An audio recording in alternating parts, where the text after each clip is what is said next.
Retour ici sur la piste du Valdec, pendant entre deux courses, qu'on refait un petit peu la piste avec Michel Braun, où vous participez parmi les 700 concurrents à cette journée. Qu'est-ce qui fait la bonne relation, un bon attelage, on va dire, entre un cavalier et sa monture? De quoi on a besoin? Contrairement aux autres disciplines équestres, c'est surtout l'expérience entre le cavalier et le cheval. C'est le temps de formation qui est donc très long pour faire ce genre d'épreuve que vous venez de voir. Et plus on a d'affinité entre certains chevaux, plus le couple marche bien. De quelle qualité chacun a besoin, et le cavalier et la monture? C'est-à-dire qu'avec des chevaux qui sont pleins de sang, il faut des gens très calmes. Avec les chevaux qui n'ont pas trop de sang, il faut des gens très efficaces.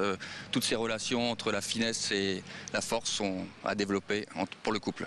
Le cavalier peut s'entraîner seul, ou le cheval peut s'entraîner seul, ou au contraire il faut toujours fonctionner en binôme? Ça marche à la confiance aussi quelque part? Surtout à la confiance, donc le binôme doit s'entraîner, doit faire ses parcours de préparation toujours ensemble. Il n'y a que là qu'on a un vrai bon résultat au final.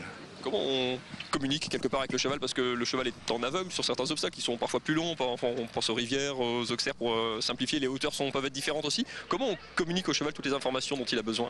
Alors chaque cavalier a son code avec son cheval. On essaie d'avoir un code au plus simple pour bien faire comprendre, c'est-à-dire les mains, les jambes, la tension des rênes, la force qu'on met dans les jambes, le relâchement de chaque cavalier. Tout ça, c'est comme ça qu'on explique au cheval quelle battue il doit prendre pour sauter l'obstacle.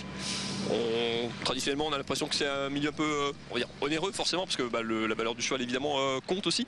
On est dans une catégorie où on dit que les gens sont professionnels. Ça veut dire quoi, professionnel? Ça veut dire qu'on vit uniquement de la compétition, ou on va dire des à côté du cheval aussi? Alors contrairement à l'idée perçue de tout le monde, personne n'arrive à vivre de la compétition à cheval. Tout le monde a une structure qui fait marcher des élèves, donc on est même un peu les parents pauvres finalement, nous les professionnels de ce milieu.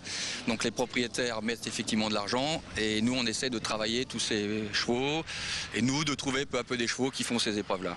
Sachant qu'ils sauront d'être dans une structure permet d'avoir du temps, parce qu'il faut du temps justement pour instaurer ce travail, cette complicité, cette confiance avec le cheval. Beaucoup de temps en fait, on y passe, là en saison de concours, on y passe 7 jours sur 7, sans jour de repos. Donc il faut être un professionnel du milieu quelque part. Oui, tout à fait, tout le temps, un vrai professionnel même.